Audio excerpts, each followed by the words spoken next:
आज का रात्रि क्लास है 2/11/1966।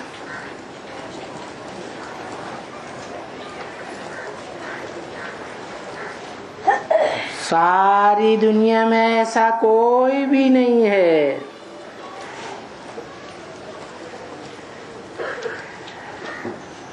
जिसको ये मालूम हो कि ये ड्रामा है।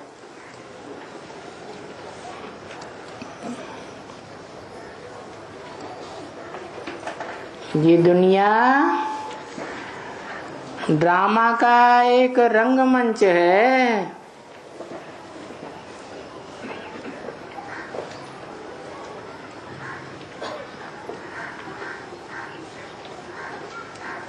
अंग्रेज विद्वान कवि ने भले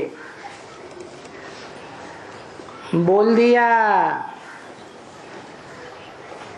कि दुनिया एक ड्रामाबाजी है,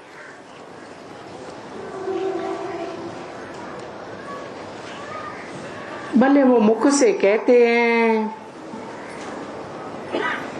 कि इस ड्रामा में वर्ल्ड की हिस्ट्री ज्योग्राफी रिपीट होती है।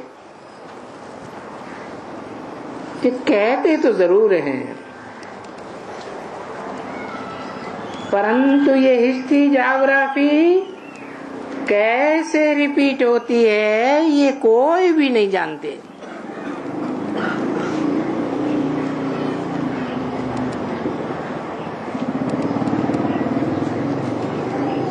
तुम बच्चे तो अच्छी तरह से जानते हो,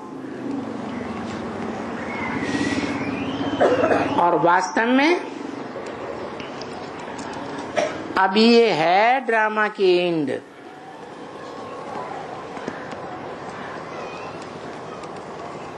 इसको कहा जाता है एंड। किसको? संबत एक एक एक,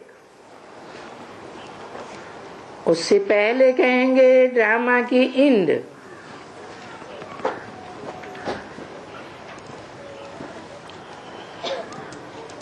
तो अभी आदि भी है और अंत भी है।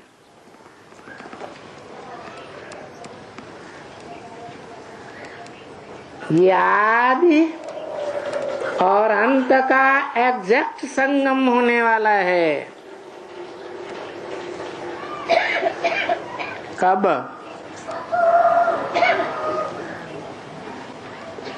कब होने वाला है?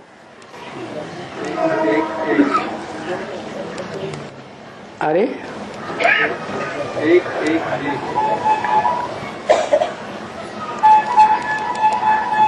कब होगा? एक एक एक है।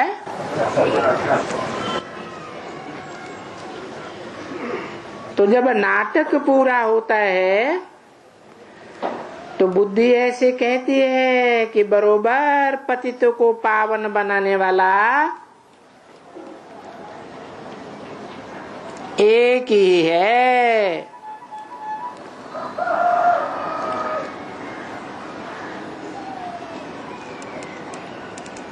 और कोई भी धर्म पिता महात्मा आदि नहीं है।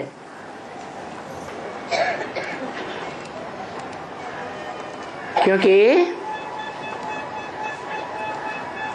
इस समय में मनुष्य सभी पतित होते हैं।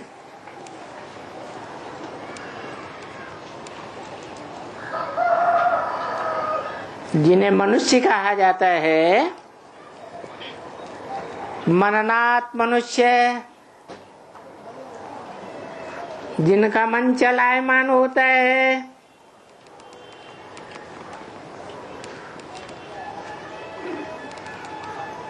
और चलायमान होने के कारण पतित भी होते हैं।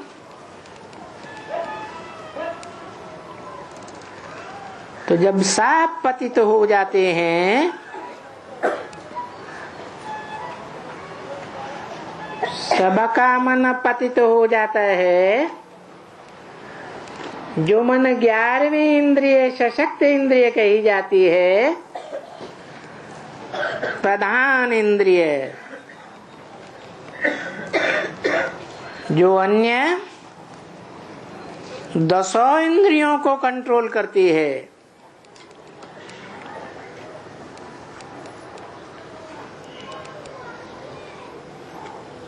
तब जब सब एक्टर्स यहाँ हाजिर हो जाते हैं,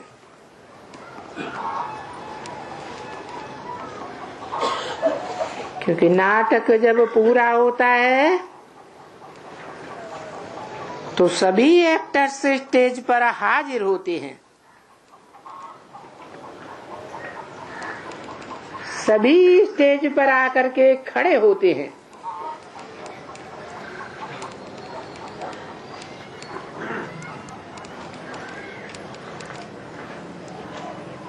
तुमने देखा है कभी नाटक?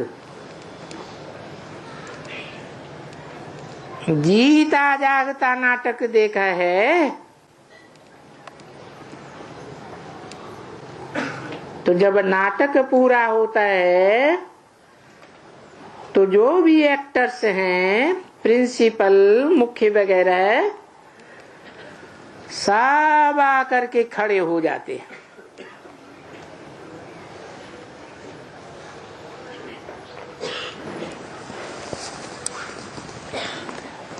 ये बेहद का नाटक है।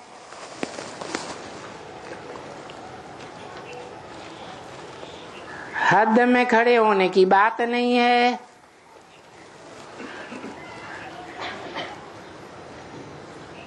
बेहद में पुरुषार्थ में खड़े हो जाते हैं।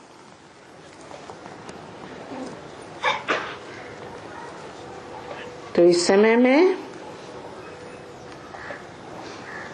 ये बच्चे जो हैं वो जानते हैं कि यहाँ सब खड़े हैं।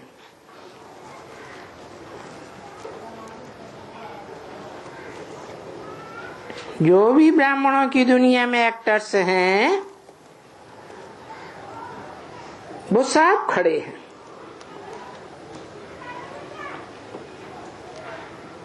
तुम बोलेंगे बाबा लक्ष्मी नारायण कहाँ खड़े हैं?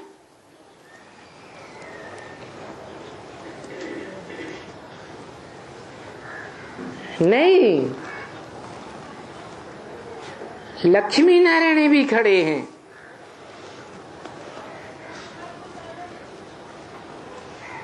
क्योंकि वो भी भिन्न नाम रूप देश काल से पार्ट बजाते बजाते अंतिम जन्म के पार्ट में ऐसे भी तो खड़े हैं ना।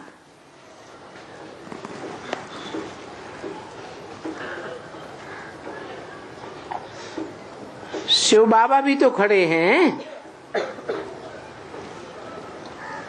क्योंकि देखो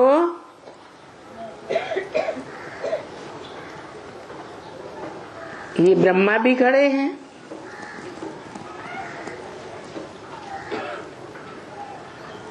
अगर शिव बाबा कहेंगे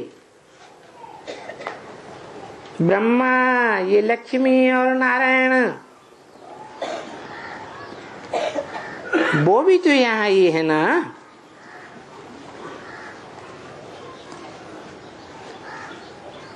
जो ब्रह्मा सरस्वती है वही ये है।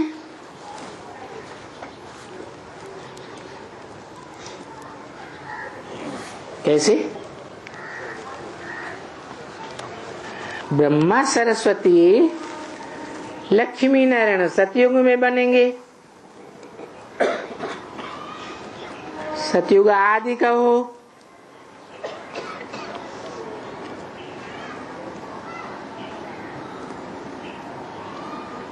वो नर से नारायण, नारी से लक्ष्मी डायरेक्ट तो नहीं बनते। फिर क्यों कहा? वही ये हैं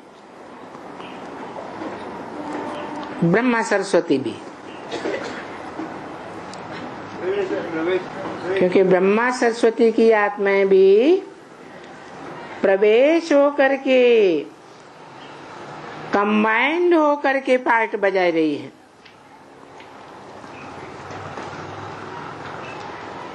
तभी तो संपन्न स्टेज में कहा जाता है महालक्ष्मी महानारायण।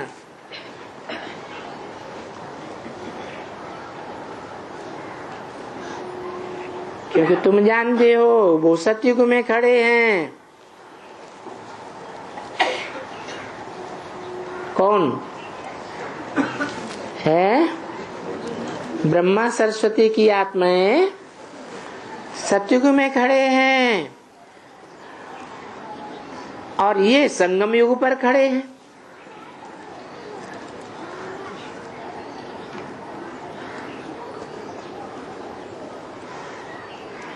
ये माने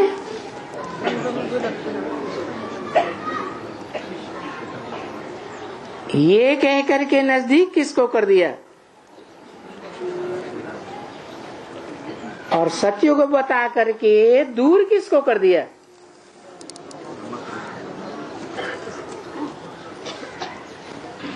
तो देखो इन लक्ष्मी नारायण का भी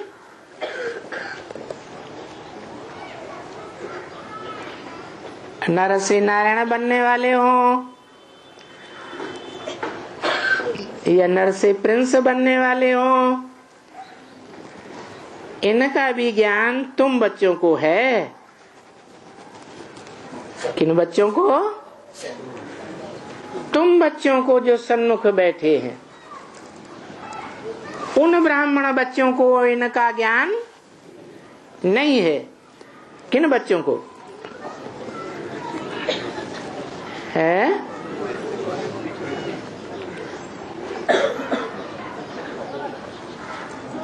वो बच्चे जो अभी तक तुम्हारे तरह है, बाप के सन्मुख आकर नहीं बैठे हैं।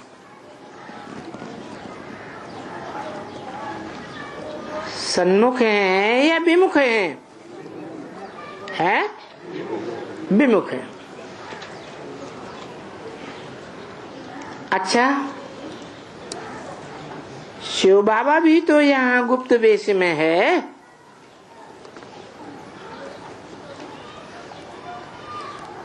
बाकी कौन नहीं है जो नहीं है?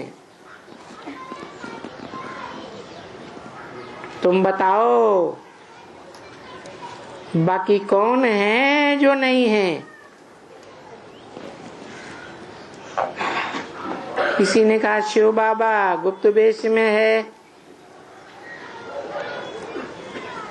वो भी है, ब्रह्मा भी तो है। अच्छा, ये भी तो जानते हो कि ब्रह्मा और सरस्वती तो हैं ही विष्णु, सो ही लक्ष्मी नारायण भी विष्णु है। बाकी कौन सा ऐसा प्रोमिनेंट एक्टर है, मुख्य, जो यहाँ नहीं है? किसी ने कहा शिव बाबा को रखें, शंकर को रखें। हाँ, बाकी बचता है शंकर। कब की वाणी है? 66 की वाणी है। उस समय के लिए बोला।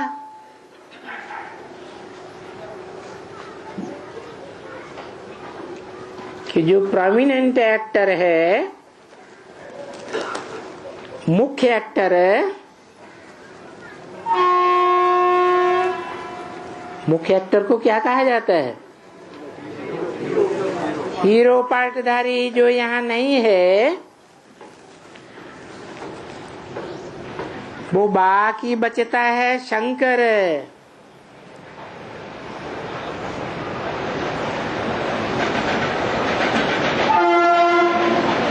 क्योंकि उनका तो वो है ही सूक्ष्म बतन। मना इस सृष्टि रूपी रंगमंच पर शंकर नहीं है।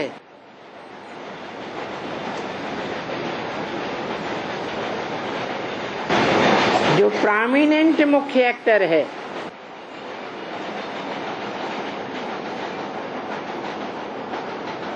नहीं है,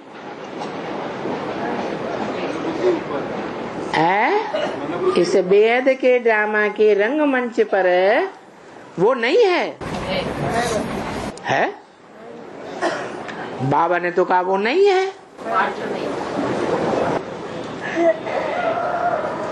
वो तो है ही सूक्ष्म वतन में।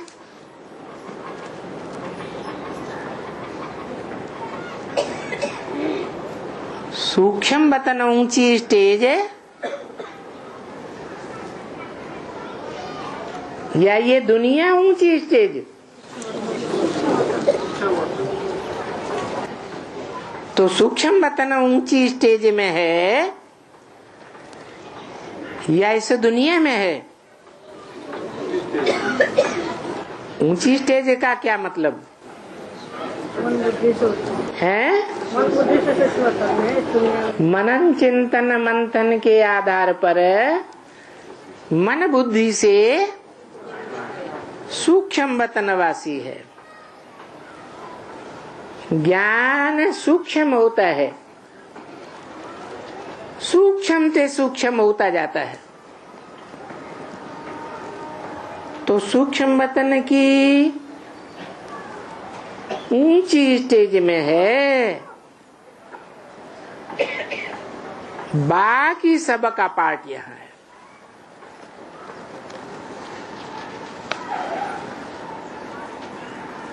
छाछठ में भी ऊंची स्टेज में था क्या? नहीं था या नहीं? कैसे है? आदि मध्य अंत। साकार शरीर से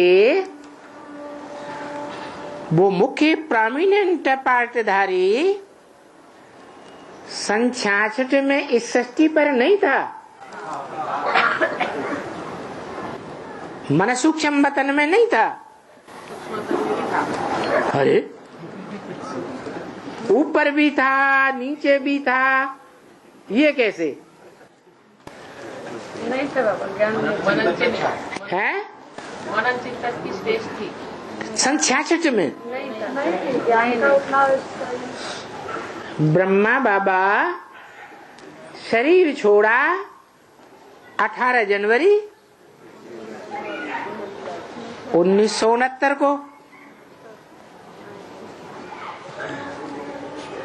3 शेरों की लाट बनी हुई है। जंगल में एक ही शेर रहेगा, रहेगा या नहीं रहेगा? तो इस सृष्टि पर 66 में था। अरे कोई कहता है नहीं था, कोई कहते हैं था। गुप्त था। यह गुप्त की बात नहीं है, मुख्य बात है मनन चिंतन मंथन की ऊंची स्टेज में था या नहीं था? इस सृष्टि पर नहीं था।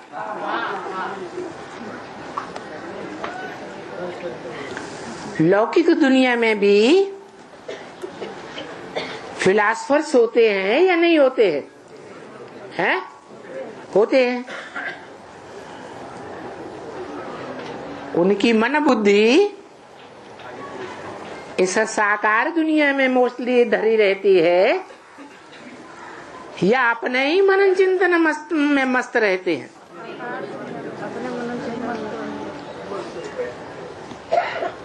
तो सूक्ष्म वतन की स्टेज हुई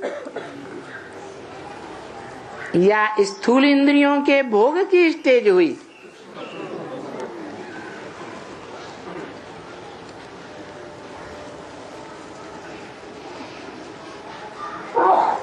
आजकल पढ़ाई लिखाई भी तो ऐसी होती है।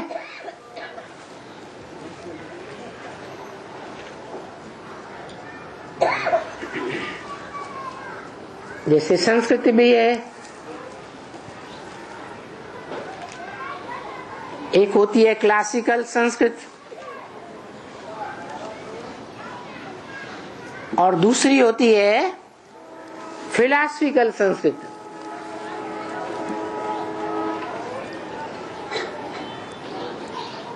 संस्कृत के जो शास्त्र लिखे गए हैं उनकी फिलॉसफी क्या है? तो फिलॉसफी मनन चिंतन मंथन की चीज नहीं है क्या? है?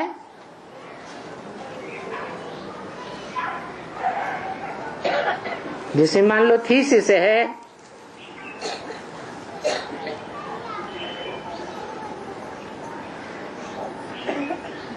एमए में कोई को क्लासिकल, कोई को फिलॉसफिकल संस्कृत स्टडी करने के लिए दी जाती है। सब्जेक्ट होता है।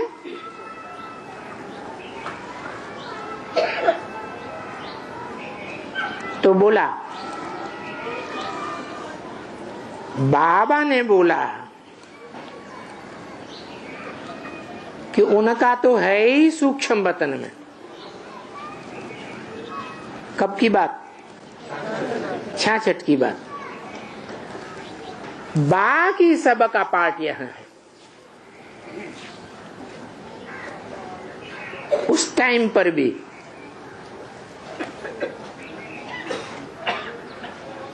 ब्रह्मा विष्णु शंकर की आत्मा है, उनके चित्र इस दुनिया में मिल रहे हैं, तो चरित्र करने वाला पार्टधारी भी इसी दुनिया में होना चाहिए ना, तब तो चित्र बने। फिर सूक्ष्म वतन में क्यों बता दिया है? जरूर उस टाइम पर भी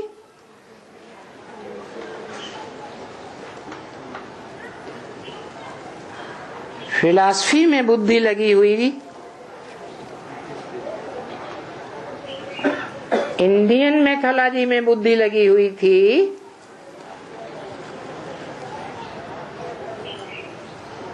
तो भी तो कहा जा सकता है कि सूक्ष्म वतनवासी था या इस दुनिया का वासी था? है सूक्ष्म वतनवासी। बाकी सब का पार्ट यहां है। देखो, शिव बाबा का भी यहाँ पार्ट है। किसके तन में? ब्रह्मा के तन में। ब्रह्मा का भी यहाँ पार्ट है, विष्णु का भी यहाँ पार्ट है। विष्णु का कैसे बताया? हाँ? जब ब्रह्मा का पार्ट चलता है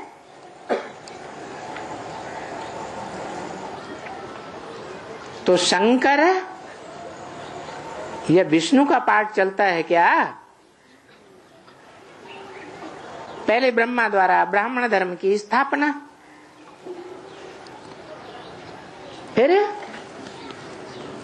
संपूर्ण ब्राह्मण सो देवताओं की विष्णु द्वारा पालना होती है, या उससे पहले विनाश जरूरी है? पालना जरूरी है।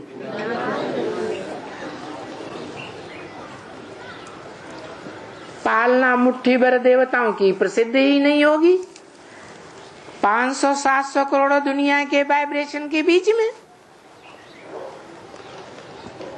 इसलिए क्या जरूरी है? विनाश जरूरी है। तो ब्रह्मा द्वारा स्थापना, फिर शंकर द्वारा विनाश, और बाद में विष्णु द्वारा पालना। पालना का पार्ट अंत का। चलो पार्ट अंत का है, लेकिन विष्णु पाटधारी जो मुख्य है वो यहाँ है या नहीं है? 66 में है, पार्ट नहीं है, लेकिन विष्णु पार्टधारी आत्मा तो है, क्योंकि विष्णु का अर्थ ही है नो विषय काल, जिसमें विषय विकार कोई भी जन्म में न पनपे। विषय किसे कहा जाता है? पराई स्त्री और पर पुरुष का भोग विषय कहा जाता है। तो ऐसी भी कोई पार्टधारी आत्मा होनी चाहिए ना, जिसमें जन्म जन्मांतर का पर पुरुष या पर स्त्री का संयोग ही न हो। वैरायटी झाड़ है ना, तो उसमें ऐसा भी कोई पत्ता होना चाहिए या नहीं होना चाहिए? तो बोला विष्णु का भी पार्ट यहाँ इस सृष्टि पर है। पार्ट इंद्रियों से बजाया जाता है या बिना इंद्रियों के पार्ट चलता है?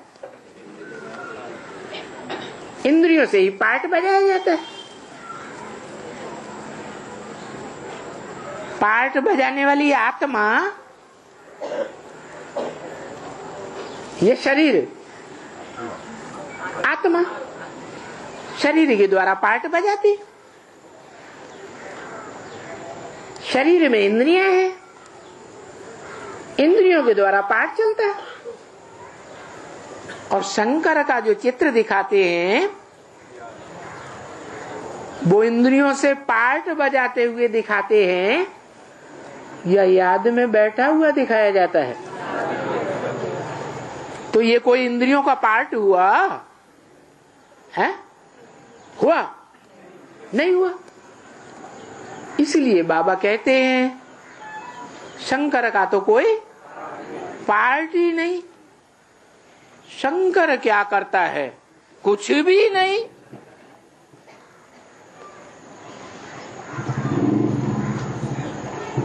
तो ये सृष्टि पर ब्रह्मा का भी पार्ट है, विष्णु का भी पार्ट है,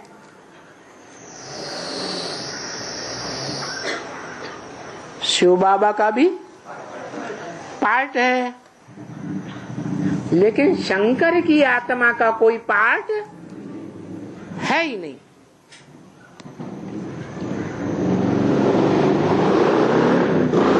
पृथ्वी पर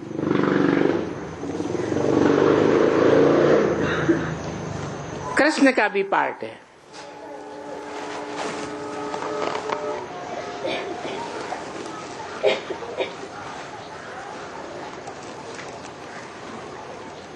कृष्ण का पार्ट कैसे?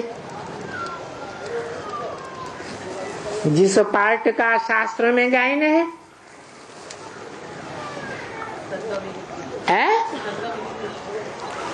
संगमयुगी कृष्ण का पार्ट है। माना सतयुग में जो कृष्ण बच्चा पैदा होगा वही आत्मा संगम युग में भी पार्ट बजाती है।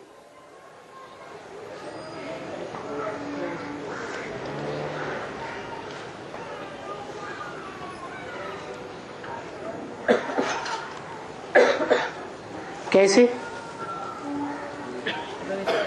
शरीर तो छूट गया, हाँ, जरूर कोई रथ में प्रवेश करके पार्ट बजाती है। तो जिस रथ में प्रवेश करके पार्ट बजाती है वो पार्ट बजाने वाली कृष्ण की आत्मा इसी सृष्टि रूपी रंगमंच पर पृथ्वी पर पार्ट बजाती है या सूक्ष्म वतन में पार्ट बजाती है?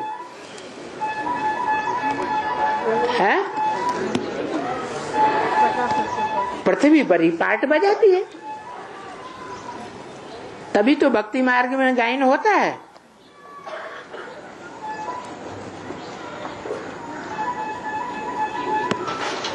कथाएं आदि बनाई गई हैं। महाभारत शास्त्र भी लिखा गया है ना।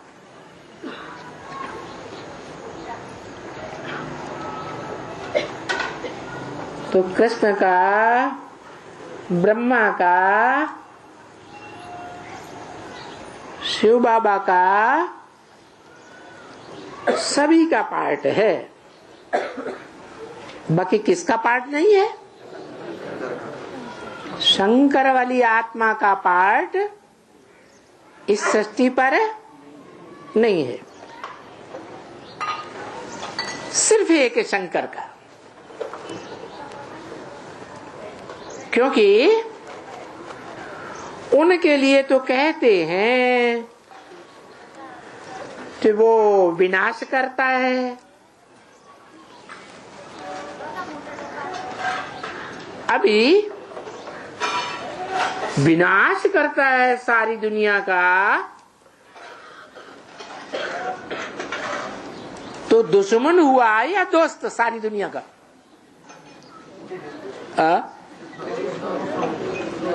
दोस्त हुआ।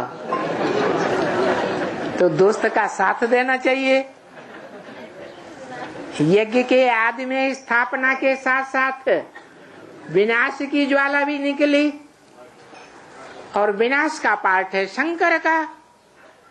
तो यज्ञ के आदि में शंकर वाली आत्मा एक तरफ हो गई, और दुनिया में उसकी तरफ कोई आत्मा रही?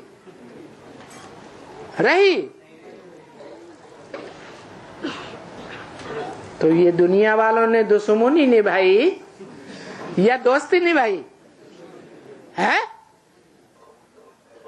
सारी दुनिया दुश्मन हो गई। और शास्त्रों में भी लिख दिया है, कृष्ण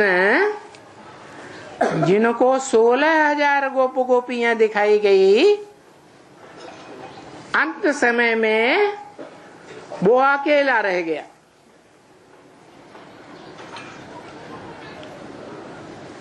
कोई सार संभाल करने वाला नहीं रहा।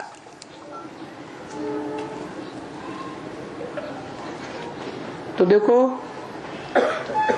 सारी दुनिया का विनाश करता है, तो दुश्मन हुआ ना। कौन हुआ? दुश्मन हुआ या दोस्त हुआ? दुश्मन हुआ। और दोस्त कौन है? शिव बाबा है दोस्त, क्योंकि शिव बाबा प्यार का सागर गाया हुआ है। शंकर को कोई प्यार का सागर कहता है क्या? कहता है? क्योंकि उनके लिए कहते हैं ना कि ये विनाशकारी है। तो स्थापना करता तो ठीक है, क्योंकि स्थापना करते हैं स्वर्ग की। कौन?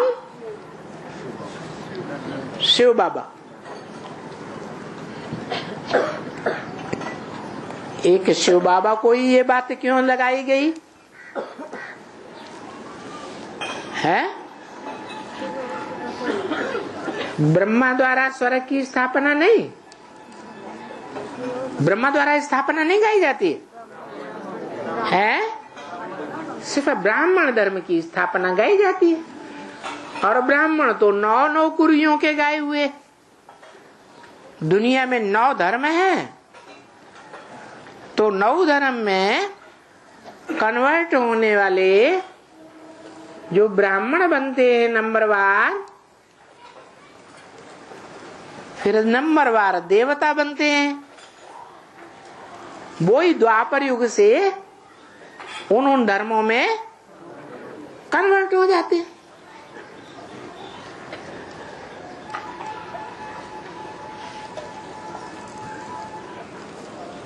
तो ब्रह्मा द्वारा जो स्थापना गाई हुई है वो ब्राह्मण धर्म की स्थापना गाई हुई है, जिस ब्रह्मा ने शरीर छोड़ दिया।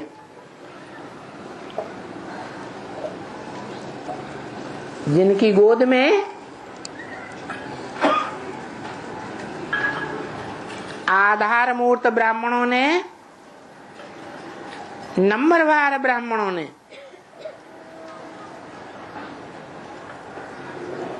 सभी धर्मों में कन्वर्ट होने वाली 9 कुरियों के ब्राह्मणों ने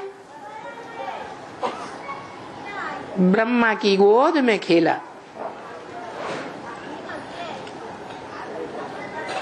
सबने खेला या कोई ने नहीं खेला है? हाँ, क्योंकि ब्रह्मा सरस्वती वो तो सतयुग में बच्चे बनेंगे,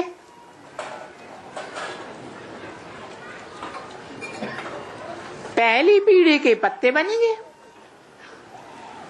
तो उनको जन्म देने वाले भी तो कोई होंगे है? तो जन्म देने वाले गोद में खिलाते हैं या जन्म लेने वाला गोद में खेलता है?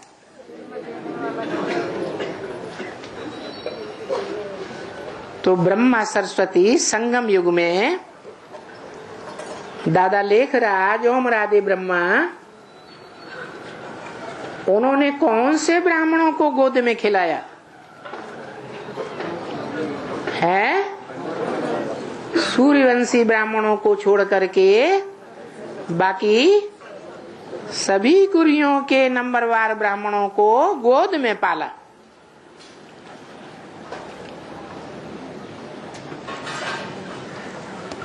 तो और नीची कुरियों के ब्राह्मण तो स्वर्ग स्थापन करेंगे ही नहीं। अल्लाह बल्लीन गाया हुआ है। अल्लाह ऊंचते ऊंच को कहा जाता है। अव्वलीन माने धर्म अव्वल नंबर का। देवी देवता सनातन धर्म ही है।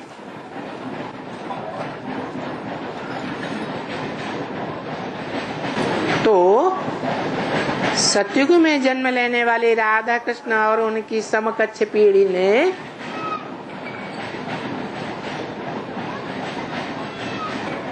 जन्म लेकर पालना ली और उनके माँ बाप ने पालना दी। तो जिन्होंने पालना दी स्वर्ग में रहने वाले देवताओं के लिए, उनको रास्ता दिखाने वाला कोई गुरु था या नहीं था? कोई धर्मपिता था या नहीं था? है? धर्मपिता था। वो धर्मपिता विदेही या देवान वाला, और धर्मपिता हैं तो देवान वाले। इब्राहिम, बुद्ध, क्राइस्ट आदि से लेकर अंत तक। और शिव बाबा विदेही। तो विदेही शिव बाबा सदैव स्वयं स्थिति में रहने वाला है या देह के भान में रहने वाला है? हैं? स्वयं स्थिति में रहने वाला। तो जो स्वयं स्थिति में सदैव रहने वाला है वो ही स्वर्ग के देवताओं की स्थापना कर सकता है, लेकिन वो तो निराकार है। निराकार कैसे करेगा? हैं? तो जरूर है कोई निमित्त बनता है। जो निमित्त बनता है उसके नाम पर सनातन धर्म नाम पड़ता है। सनत कुमार के नाम पर सनातन धर्म पड़ा। तो देखो, स्थापना करता शिव बाबा है, कोई मुकर्रर रथ के द्वारा, क्योंकि स्थापना करते हैं स्वर्ग की। काय की? स्व माने ग माने गया, स्व माने स्वर्ग, आत्मिक स्थिति में गया। तो सतयुग में जितने भी देवताएं होते हैं, आत्माएं, वो कौन सी स्थिति में स्थित रहते हैं? आत्मिक स्थिति में नहीं स्थित रहने वाले। तो वो बात तो ठीक है क्या कि स्थापना करता है, पर ये जो विनाश करते हैं सबका, ऐसा बोला जाता है कि आंख खोले तो सारी सृष्टि खलास हो जाती है। क्या? कौन सी आंख खोले? है ये देह की आंखों की बात नहीं है। देह के चर्म चक्षु ये तो विनाशी है। देह विनाशी, ये पुरानी देह विनाशी है या अविनाशी है? विनाशी। तो चर्म चक्षु भी विनाशी। लेकिन सदाशिव नेत्र कौन सा कहा जाता है? तीसरा नेत्र सदाशिव नेत्र कहा जाता है। उसके लिए कहते हैं वो खुलता है तो सारी सृष्टि खलास हो जाती है। तो आत्मिक स्थिति का वो नेत्र, शिव नेत्र, खुला रहना अच्छा है या बंद हो जाए वो अच्छा है? खुला रहना अच्छा है। फिर तो सारी सृष्टि का दोस्त बन जाएगा। है? खुला रहना अच्छा है सारी सृष्टि के लिए या एक के लिए? है? सारी सृष्टि के लिए कल्याणकारी है या विनाशकारी है? कल्याणकारी। तो जिनके लिए कल्याणकारी है वो दोस्त होना चाहिए या दुश्मन होने चाहिए? ये मुरली में झूठा बोल दिया।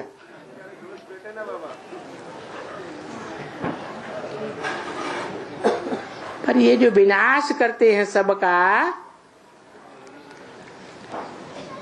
कि आंख खोली सारी सृष्टि खलास हो जाती है। तो अभी कहाँ आंख खोले?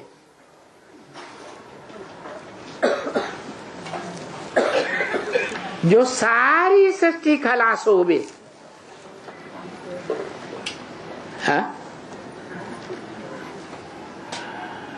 कहाँ खोले? है लास्ट में महाशिवरात्रि में आंख खोले।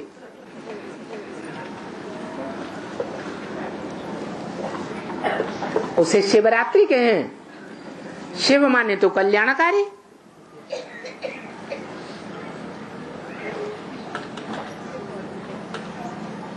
आंख रात्रि में खुलती है और खुले भी तो कुछ दिखाई पड़ता है। दिखाई पड़ता है तो खुलने से क्या फायदा?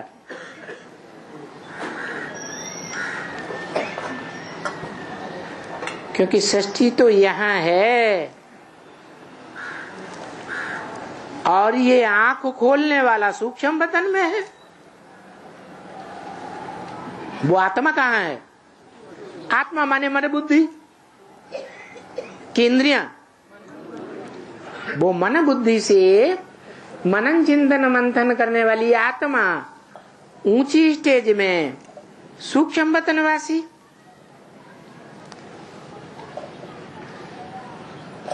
क्योंकि ज्ञान का मनन चिंतन मंथन होता ही है सूक्ष्म सूक्ष्म स्टेज। तो क्या वहां सूक्ष्म वतन में ही बैठे बैठे आंख उनकी तीसरे नेत्र के रूप में खुलती है, जो सारी सृष्टि विनाश हो जाती है।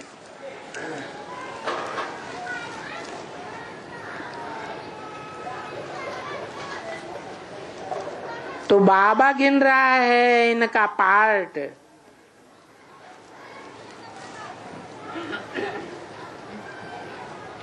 ये ऐसा ऊपर में रखा हुआ है।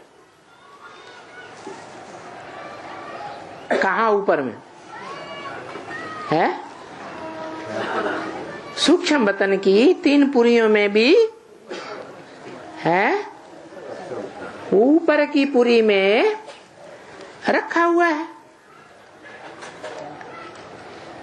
ऐसा नहीं है कि गुप्त है, चित्र तो है ना, है चित्र का आधार क्या है? चरित्र। और चरित्र इस दुनिया में बजाया जाता है कि इस दुनिया से परे होकर के बजाया जाता है। इनका कोई ऐसा प्रोमिनेंट पार्ट नहीं है, क्योंकि विनाश तो होना ही जरूर है। तो इसका कोई पार्ट कुछ है नहीं। परंतु ये जो 3 चले आते हैं, ब्रह्मा विष्णु शंकर, भक्ति मार्ग से ही चले आ रहे हैं। तो बाप को समझाना पड़ता है, बाकी नहीं तो वास्तव में विचार किया जाए कि ये है नहीं, तो ये भला क्या है? ये दिखलाने के त्रिमूर्ति, दिखलाने के लिए त्रिमूर्ति में शोभता है। अगर त्रिमूर्ति में ये शंकर की मूर्ति न देवे तो चित्र ही त्रिमूर्ति का नहीं शोभता है। ये शंकर का जो कार्टून दिखाया जाता है, ये कार्टून शोभायमान है क्या है? सबसे जास्ती सुंदर है क्या? बाबा कहते हैं ये चित्र भी शोभता है। देखो ब्रह्मा उस तरफ में ब्रह्मा, इस तरफ में शंकर। क्या कहा? किसको दूर कर दिया, किसको नजदीक कर दिया है? उस तरफ में है ब्रह्मा, इस तरफ में है शंकर। कौन बोल रहा है? शिव बाबा बोल रहे, शिव की आत्मा बोल रही। तो शिव की आत्मा किसके नजदीक होकर बोल रही है? देखो उस तरफ में ब्रह्मा, इस तरफ में शंकर, और उस तरफ में विष्णु। विष्णु को भी दूर कर दिया, शंकर वो ब्रह्मा को भी दूर कर दिया। अपने नजदीक किसको रख लिया? शंकर को अपने नजदीक रख लिया। क्यों? अरे अपने ऊंची स्टेज के कारण रख लिया, खुद नीचे आया हुआ है और वो ऊंची स्टेज के कारण अपने पास रख लिया। नीचे आया हुआ है तो नीचे होना चाहिए ना पास में,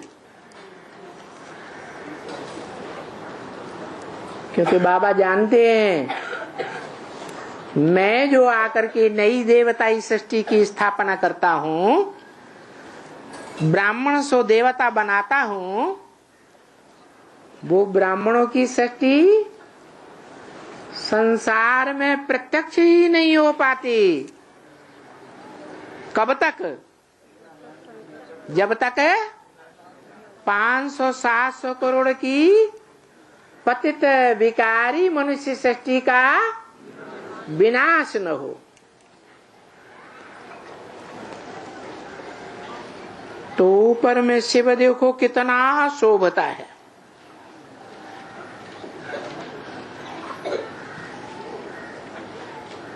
ऊपर में कौन शोभता है? शिव। शिव किसका नाम है?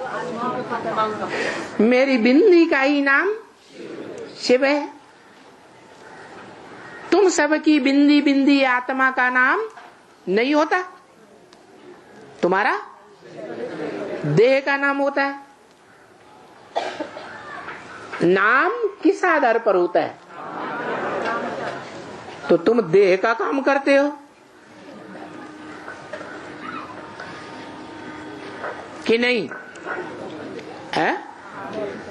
तुम देह का काम करते हो तो तुम्हारे नाम भी देह के आधार पर पड़ते हैं।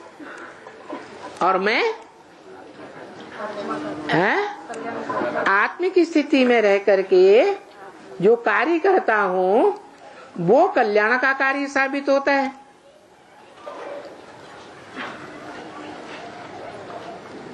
परंतु मैं कार्य कैसे करता हूँ? मेरे हाथ पांव नाक आंख कान तो है ही नहीं।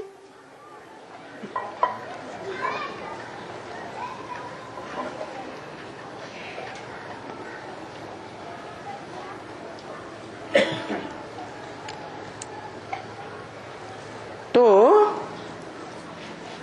कहते हैं कि ये शंकर बाजू में न हो तो शोभे ही नहीं। क्या नहीं शोभे? त्रिमूर्ति शोभे ही नहीं। ऐसी शंकर में क्या खास बात है, जबकि सारी सृष्टि का दुश्मन है?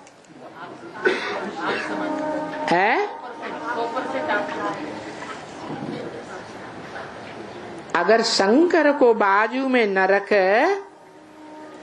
ये ब्रह्मा के बदली में सरस्वती को वहां रख देवे। क्या कहा? कहाँ रख देवे हैं? ब्रह्मा की जगह पर नहीं, शंकर की जगह पर अगर जगदम्बा सरस्वती को रख देवे, जो जगदम्बा सरस्वती तामसी बनती है तो क्या पार्ट बजाती है? महाकाली का पार्ट बजाती है। और महाकाली क्या करती है? महाकाली सारी सृष्टि में जितने भी तमो प्रधान दुखदाई हैं उन सब का विनाश कर देती है। सारी सृष्टि में असुर हैं या देवता हैं? असुर हैं, मनुष्य नहीं है, हैं? अरे मनुष्य है या नहीं है? हैं? अरे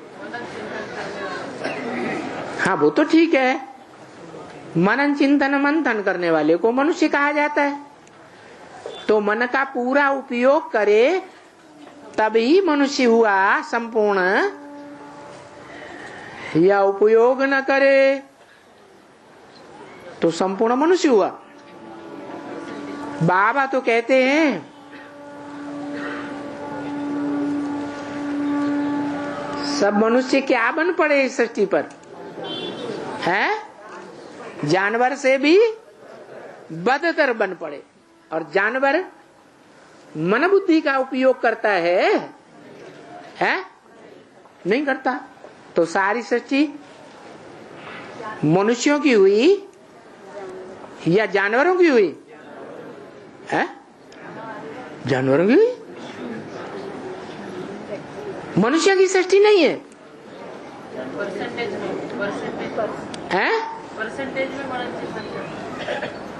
परसेंटेज में है ना, मनुष्यों की सृष्टि है ना, है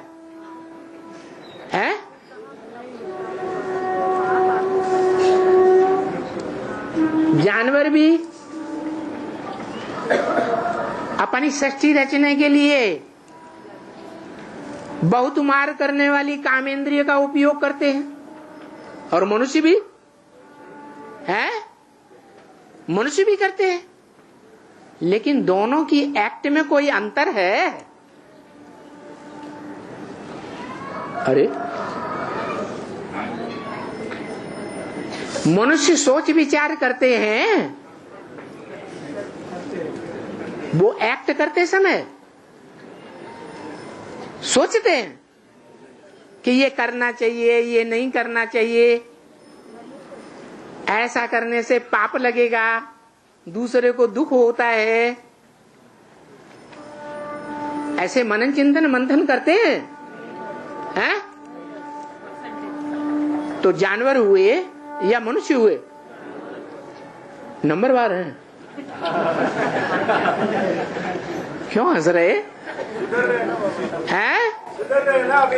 सुधर रहे। हमारा दुर्योधन दुशासन से देवता बन रहे हैं।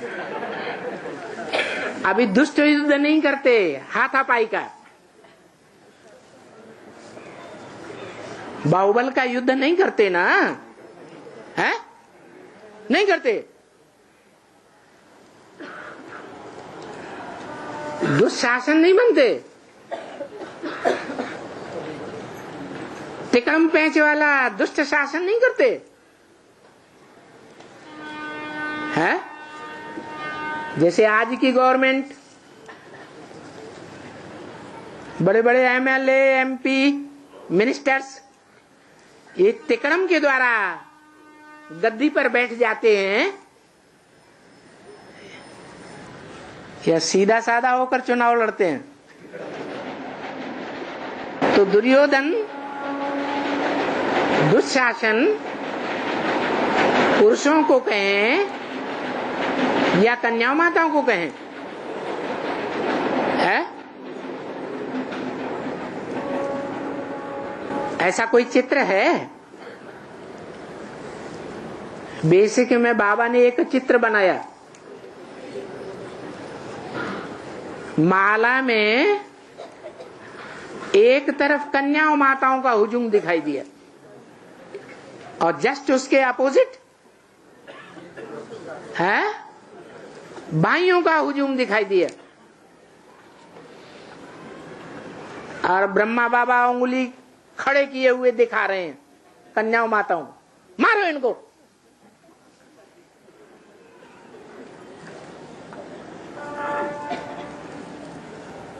तो दुर्योधन दुशासनों को मारो या देवताओं को मारो? दुर्योधन दुशासनों को मारो। तो ये काम कराने के लिए प्रैक्टिकल में शंकर के चित्र के जगह किसको रखा जाए तो समझाने में सहज हो जाए? जगदम्बा सरस्वती को रखा जाए तो मेरे ध्यान में बहुत अच्छा हो गया।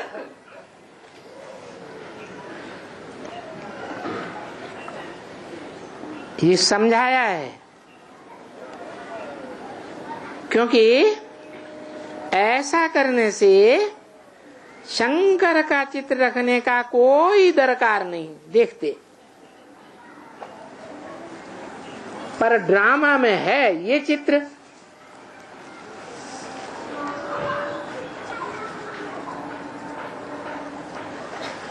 तो समझाना पड़ता है। जी क्या बात हुई प्रेरणा देता है? शंकर तो प्रेरणा देता है ना। करता नहीं है, करवाता है। कराता है। तो ज्यादा पाप किसके ऊपर लगना चाहिए? ज्यादा पाप का भागीदार कौन हुआ है? है?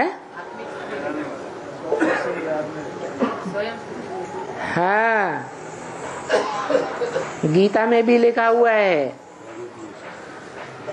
कि आत्मनिष्ठ व्यक्ति जो लगातार की आत्मिक स्थिति में रहने का अभ्यासी हो गया हो, वो अगर सारी दुनिया की भी हत्या कर दे तो उसके ऊपर कोई पाप नहीं लगता।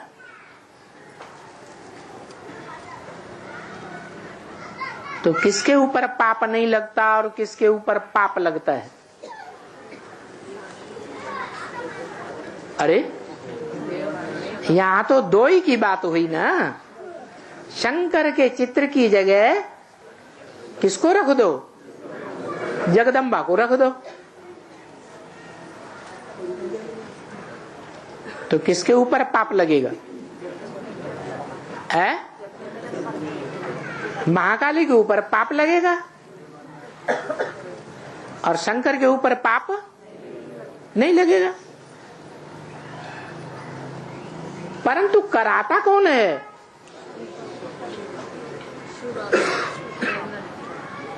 बुद्धि योग के द्वारा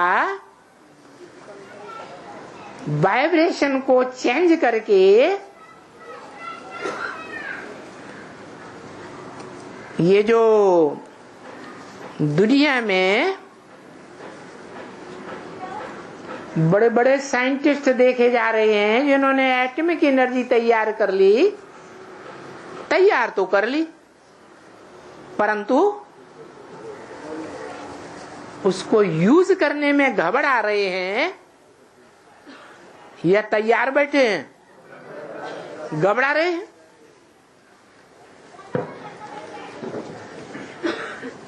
तो उनकी घबराहट के वाइब्रेशन को बुद्धि योग से वाइब्रेशन बनाने वाला ही चेंज करेगा या कोई दूसरा चेंज करेगा? तो शंकर के लिए कहा जाता है ये विनाश करता है, बाकी नहीं तो ब्रह्मा अकेला पड़ जाता है। और वो तो है ही प्रत्यक्ष चार भुजा वाला लक्ष्मी नारायण। क्या? जो चार भुजा वाला विष्णु है, जो ब्रह्मा से विष्णु बनता है, उनमें प्रत्यक्ष क्या देखने में आता है? भुजाएं देखने में आती हैं या भुजाओं को चलाने वाला देखने में आता है? प्रत्यक्ष चार भुजा वाला लक्ष्मी और नारायण देखने में आता है। बाकी ब्रह्मा और सरस्वती, अभी सरस्वती इसमें नहीं है, क्योंकि विष्णु है तो उसकी और ब्रह्मा की भी सरस्वती होनी चाहिए, जिसको जगदम्बा कहते हैं। वास्तव में अभी ड्रामा में तो दिखलाया हुआ है,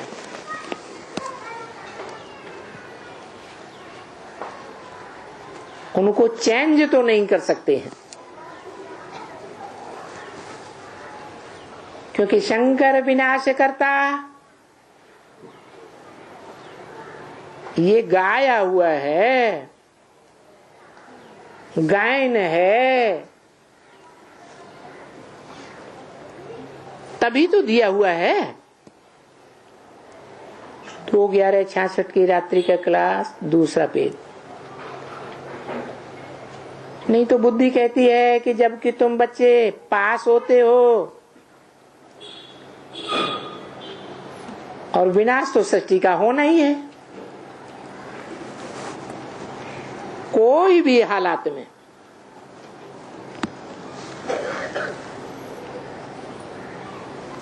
कब विनाश होना है? जब तुम बच्चे पास होते हो, जब सतयुग की स्थापना होती है तो कलयुग का विनाश जरूर होना है, अंडरस्टूड है। और ये भी समझाया जाता है कि बरोबर ये नेचुरल कैलेमिटीज भी होती हैं।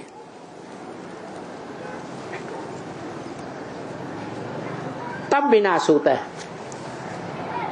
सबसे भारी विनाश किस बात से होता है? भूकंप से।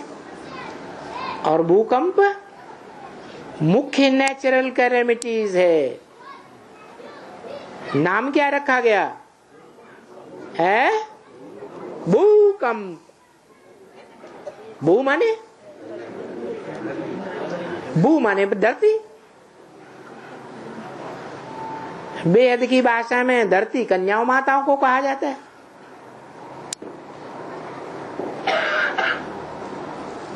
उसमें कंपन होने लगता है।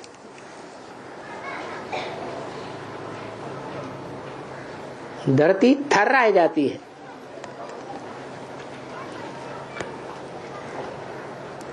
तो नेचुरल कैलेमिटीज होते हैं। फिर इनका शंकर को क्यों रख करके उनके ऊपर दाग दिया है मुफ्त में? शंकर द्वारा विनाश। परंतु ड्रामा में बना हुआ है, इस ड्रामा को चेंज नहीं कर सकते। चेंज करना होता तो कर देते, वहां पर सरस्वती को रख देते। परंतु शंकर की पूजा है और शिव शंकर को इकट्ठा कर दिया है।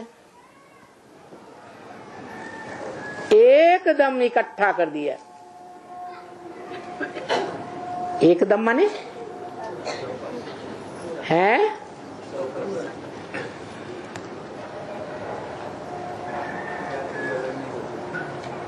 शिव बाबा भी कहते हैं, मैं आता हूं तो तुम बच्चों को नंबरवार आप समान बनाकर जाता हूं। तो कोई तो 100% बनेगा ना, निराकारी निर्विकारी निरहंकारी। तो एकदम शिव शंकर को इकट्ठा कर दिया। नहीं तो दरकार तो नहीं है।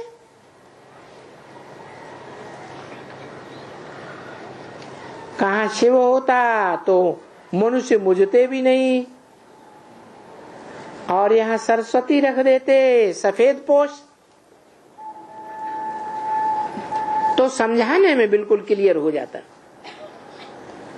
कि जगदम्बा सरस्वती सात्विक स्टेज में जगदम्बा, तामसी बनती है तो महाकाली। अभी समझाया जाता है कि स्थापना होती है और विनाश तो स्थापना के बाद होना ही है जरूर, जबकि स्थापना नई दुनिया की होनी है। तो पुरानी दुनिया को तो अंडरस्टूड है कि विनाश होना है। तो देखो ये बातें बैठ करके करते कौन है?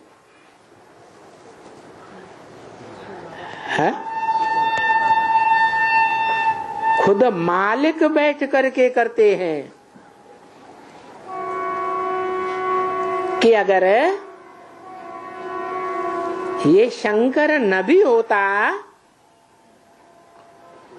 असल में तो गाया न जाता होता, तो न भूल होती। इस शिव शंकर महादेव ये जो मिलाए देते हैं, किसको? शिव भगवान को किसके साथ मिला देते हैं? देवताओं में बड़ा महादेव के साथ मिला देते हैं। तो ये भूल भी निकल जाती और फिर ये ब्रह्मा और सरस्वती भी ठीक देखने में आते। तो भाई यही दो विष्णु बनते, यही विष्णु सो तो ये ब्रह्मा सरस्वती बनते हैं ना।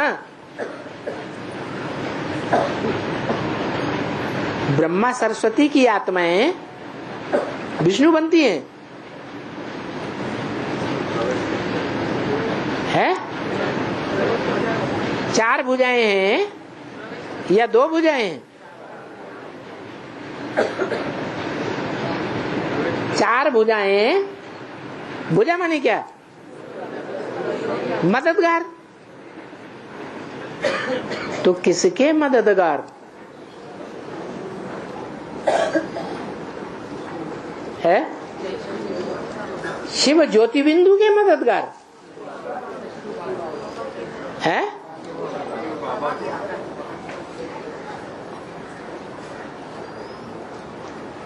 मददगार बनने के लिए शरीर के साथ मददगार बनना है या आत्मा फुदुक फुदुक के मददगार बनती है?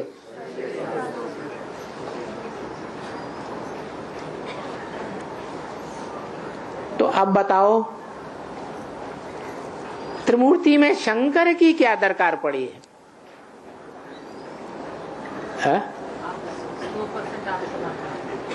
यही कि ब्रह्मा की एक भुजा मददगार के रूप में और विष्णु की एक भुजा, परंतु विष्णु में तो 4 भुजाएं दिखाई है। तो कितनी मददगार आत्माएं हुई? किसकी मददगार? कौन सी आत्मा की मददगार? कौन सी आत्मा के कार्य में मददगार? शिव की मददगार। तो शिव की आत्मा विष्णु में होती है और भुजाएं अपने आप चलती हैं या कोई चलाने वाला होता है? तो विष्णु में जो 4 भुजाएं जड़त्वमयी भुजाएं दिखाई जाती हैं, इनको चलाने वाला कौन? शिव बाबा। माना शिव निराकार जिस साकार में मुकर्रर रूप से प्रवेश करता है, उसमें प्रवेश करके राजयोग का ऐसा अभ्यास करता है जो सारी दुनिया के वाइब्रेशन को पलट देता है। जैसे वो एटॉमिक एनर्जी तैयार करने वाले तैयार तो करते हैं, लेकिन उसका विस्फोट करने से घबराते हैं। तो विस्फोट करेंगे या नहीं करेंगे? कैसे करेंगे? हैं? जरूर उनमें कोई शक्तिशाली आत्मा प्रवेश करके कार्य कराने वाली बनती है। तो ऐसे ही है इस सृष्टि रूपी रंगमंच पर सबसे शक्तिशाली पार्ट किसका है? शिव का, शिव बाबा का। वो तो कुछ करता ही नहीं, पार्ट कहां से हो गया? है शिव बाबा की बात तो हो ही नहीं रही है। शिव बाबा को तो पहले ही कह दिया कि यहाँ संगम युग पर है, पृथ्वी पर। इस पृथ्वी पर कौन नहीं है? कौन सी आत्मा नहीं है? मन बुद्धि रूपी शंकर नहीं है। तो जो इस सृष्टि पर हैं उनमें सबसे पावरफुल रचना कौन सी है? शिव की प्रकृति। क्या? प्रकृष्ट कृति इतनी पावरफुल है कि माया को भी उससे हाथ मिलाना पड़ता है। जो माया बाप का मुकाबला करती है,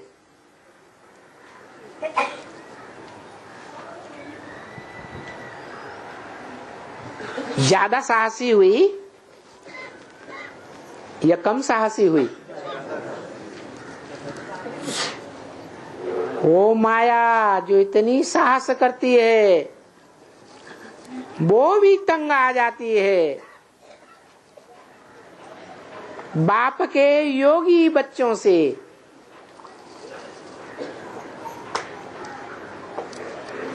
और जब तंग आ जाती है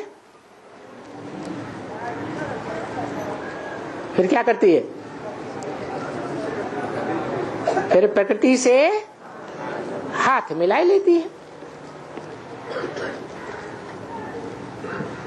तो जो ज्यादा पावरफुल से हाथ मिला लिया तो डबल पावरफुल हो गई।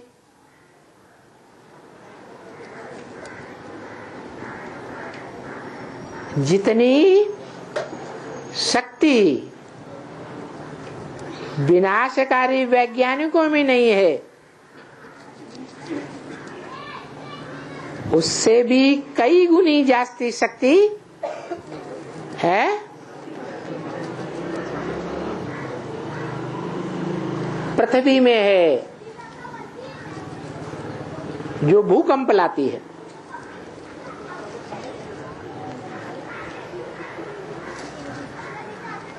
तो देखो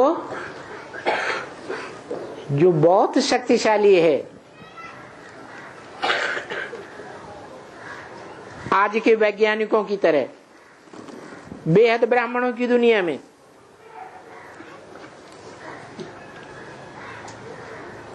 उसके द्वारा काम लिया जाना चाहिए या नहीं लिया जाना चाहिए? है? क्या काम लिया जाना चाहिए? विनाश का कार्य लिया जाता। जैसे दुनिया को नष्ट करने का काम वैज्ञानिकों के लिए द्वारा ही लिया जाता है। शक्तियां ही स्थापनाकारी और शक्तियां ही विनाशकारी बनती हैं। इसलिए बताया शंकर की क्या दरकार है। क्या दरकार है? योग बल से प्रेरणा देने की दरकार है। इसी बात में मुझ जाते हैं और ही कि शिव शंकर इतने मुझ जाते हैं कि शिव की आत्मा को शंकर की आत्मा से मिला देते हैं। अब शिव कल्याणकारी, शंकर विनाशकारी।